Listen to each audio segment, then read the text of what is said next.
Patrick a reçu une invitation inattendue à l'enterrement de sa mère et regrette toutes les années perdues qu'il aurait pu passer ensemble. Donc, sur place, il a déchargé tous ses sentiments, seulement pour être choqué par sa voix, et il ne pouvait pas croire qui se tenait derrière lui. Qui a pu envoyer ça? Patrick a à peine entendu sa femme, Andrea, se demander. Il avait ouvert l'invitation qu'elle tenait, et soudainement ses mains gisaient sans vie à ses côtés, et le temps semblait s'être complètement arrêté. Pour les autres, il avait peut-être l'air insensible, mais son cœur se brisait et son cerveau ne comprenait pas ce qui se passait. L'invitation était pour les funérailles de sa mère Gina, et il n'avait aucune idée qu'elle était malade. Il est vrai qu'il ne communiquait pas souvent, et c'était en partie de sa faute. À 18 ans, Patrick voulait suivre sa voie et devenir musicien. Mais Gina trouvait son choix de carrière idiot, surtout parce qu'il était bon en maths. Pat, chérie. Tu es brillant et doué. Tu peux devenir n'importe quoi. Pourquoi ne vas-tu pas à l'université et n'étudies-tu pas tout en jouant de la guitare et en faisant des concerts le week-end? Elle l'a supplié après qu'il lui ait parlé de sa décision de déménager de Santa Ana à Los Angeles pour poursuivre ses rêves. Rétrospectivement, c'était un conseil plutôt judicieux. C'était raisonnable. Mais à l'époque, Patrick était déterminé à devenir une star et n'acceptait rien d'autre que le soutien total des gens qui l'entouraient.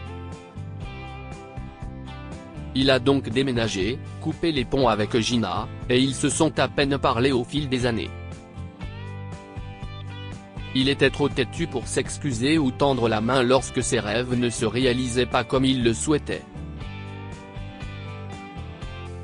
Alors il vivait habituellement, prenant à peine ses appels, qu'elle faisait aussi souvent que possible.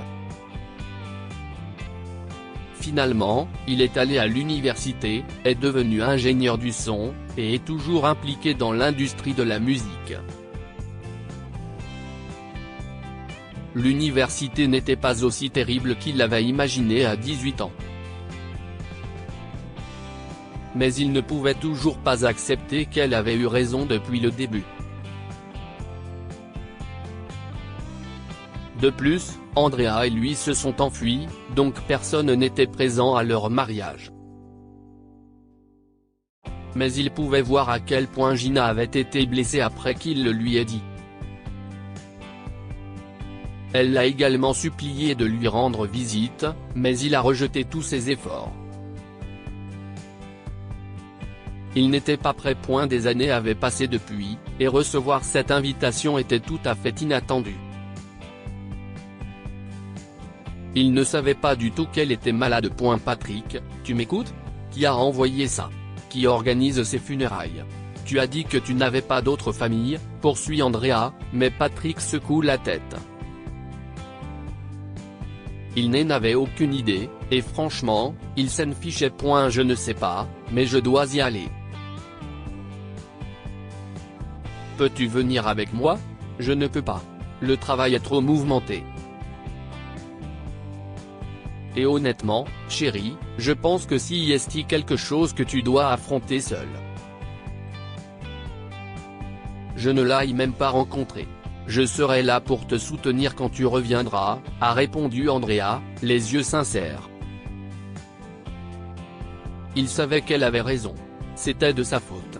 Il avait tellement de choses à lui dire, et il préférait être seul. Le trajet d'Hollywood à Santa Ana a duré un peu plus d'1 heure, et Patrick a répété ce qu'il allait dire lors de l'événement. Il pensait avoir un bon discours en tête, mais il espérait surtout qu'elle pourrait lui pardonner. À son grand choc, la chambre funéraire était vide quand il est arrivé. Mais Patrick se dirigea vers le cercueil fermé à l'avant de la pièce, remarquant à peine les quelques fleurs posées autour. Son cœur battait fort, et il dut s'appuyer d'une main sur le bois lorsqu'il l'atteignit. Maman, je dois te dire tout ce que j'ai dans la poitrine avant que nous ne te descendions sous terre. En bref, je suis tellement désolé. Je n'arrive pas à croire quel horrible fils j'ai été alors que tu avais raison depuis le début. J'étais trop têtu, trop fier pour l'admettre. Et la façon dont je t'ai traité pendant toutes ces années est impardonnable. Mais j'espère que tu me pardonneras, au moins du paradis. Parce que je t'aime, et si j'avais une seconde chance, je réparerais tout, a dit Patrick avec toute l'émotion qu'il avait retenue depuis qu'il avait reçu l'invitation. Quelques larmes coulaient, et il prit une profonde inspiration pour dire quelque chose de plus. Mais quelqu'un l'a interrompu. Tu as une seconde chance, Patrick, a exprimé une voix féminine derrière lui d'un ton étouffé, et Patrick a failli avoir une crise cardiaque. Son corps s'est rapidement retourné, et elle était là. Sa mère se tenait juste là. Maman ? Que se passe-t-il ? A-t-il soufflé en portant sa main à sa poitrine. Chérie, je sais que si est un peu radical, mais je ne savais pas comment te tendre la main. J'ai essayé pendant des années, et tu ne voulais pas me voir. J'ai pensé que c'était mon dernier recours, a révélé Gina, des larmes coulant de ses yeux. Elle a continué à justifier ses actions, expliquant qu'elle avait planifié ses funérailles et envoyé l'invitation. Mais une fois de plus, Patrick ne l'écoute pas. Une fois son cœur calmé, il a entouré sa mère dans ses bras et lui a promis de ne jamais la lâcher.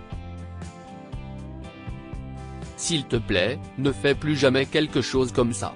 Et je serai peut-être fâché plus tard, mais je m'en fiche pour le moment. Je suis désolé, maman. Je t'aime tellement, dit-il dans son épaule et il l'a senti trembler en pleurant. Lorsqu'ils se sont calmés, Patrick lui a demandé de l'accompagner à Los Angeles pour rencontrer sa femme, et elle a hoché la tête avec enthousiasme alors que de nouvelles larmes coulaient dans ses yeux. Finalement, Gina s'est installée avec eux et ils ont rattrapé les années de non-communication, sachant que la vie est trop courte pour avoir des regrets. Que pouvons-nous apprendre de cette histoire ? Il est essentiel d'écouter les conseils de vos parents, même si vous n'êtes pas d'accord. Les parents ne veulent que ce qu'il y a de mieux pour vous, alors vous pouvez les écouter et leur expliquer pourquoi vous voulez toujours suivre votre chemin dans la vie. Mais leur couper les vivres n'est jamais la solution. La vie est trop courte pour les regrets. Patrick n'a pas réalisé à quel point il regrettait ce qui s'était passé avec sa mère avant qu'elle ne meure. Il a eu une seconde chance parce que l'enterrement était un mensonge, mais tout le monde n'a pas droit à une telle chance. Partagez cette histoire avec vos amis. Elle pourrait égayer leur journée et les inspirer. Si vous avez aimé cette histoire, découvrez celle d'un fils qui envoie sa mère âgée dans une maison de retraite en taxi avec un jeune conducteur, et ses neveux quelques jours plus tard. Cette histoire est inspirée de la vie quotidienne de nos lecteurs et rédigée par un écrivain professionnel. Toute ressemblance avec des noms ou des lieux réels est une pure coïncidence. Toutes les images sont uniquement destinées à l'illustration. Partagez votre histoire avec nous. Elle changera peut-être la vie de quelqu'un. Si vous souhaitez partager votre histoire, veuillez l'envoyer à info@amomama.com.